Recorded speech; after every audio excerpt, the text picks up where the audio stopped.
Hello and welcome back to my Pokemon Horizons review series. Today we are reviewing episode 40.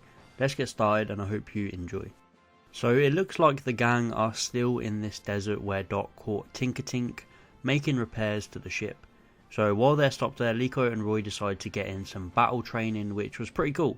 Sprigatito versus Fuecoco. But before this, I think it's worth mentioning we see Sprigatito looking a bit lost. She's watching Liko bath Terapagos and Hatenna and looks a bit lonely in her thoughts.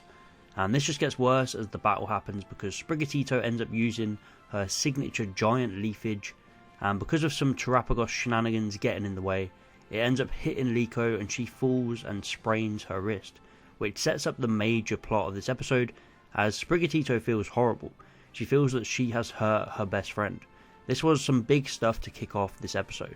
After this, you can see how bad Sprigatito feels, so much that it heads off and leaves the ship and goes to this cat-shaped house in the distance. And pretty conveniently, this turns out to be the house that Sprigatito was raised in. Despite it kind of taking me out of the episode that they just happened to be stopped right near this house, it was still really cool to see this place. Meet this woman who talks about Sprigatito and how unique it was, not really fitting in that well, just spending time on its own laying in the sun. I feel like all of this stuff was really needed for Sprigatito and it helped us understand its character so much more. Liko went searching for Sprigatito and it seems to be avoiding her even when she gets there. And we learn why. We learn that it's about her past and how it saved a bunch of its friends from a wild Spidos who captured them, but it overdid it on the leafage and ended up hurting her friends. So naturally it's going to be going through the same thing here again with Liko, the only friend that she has. It was a real thought out storyline. This is how you do a Pokemon leaving trainer episode. Pokemon Journeys, take notes. But because Sprigatito hurt Liko's hand, it doesn't want to cause any more pain to her, so that's why it's shutting itself off and running away. I also loved the character of the day who raised Sprigatito because we learn so much from her. She was even there when it was decided that Liko would get Sprigatito. She saw the reaction of Sprigatito's eyes lighting up when she first saw Liko and played a massive part of them two meeting.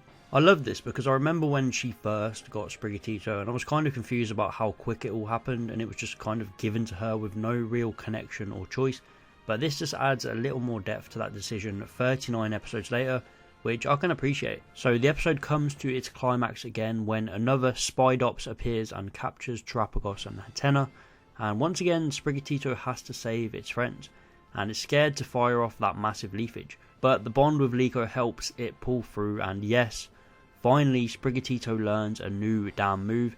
We've waited 1000 years, but it is here. Sprigatito uses Magical Leaf, and we can all finally rest happily.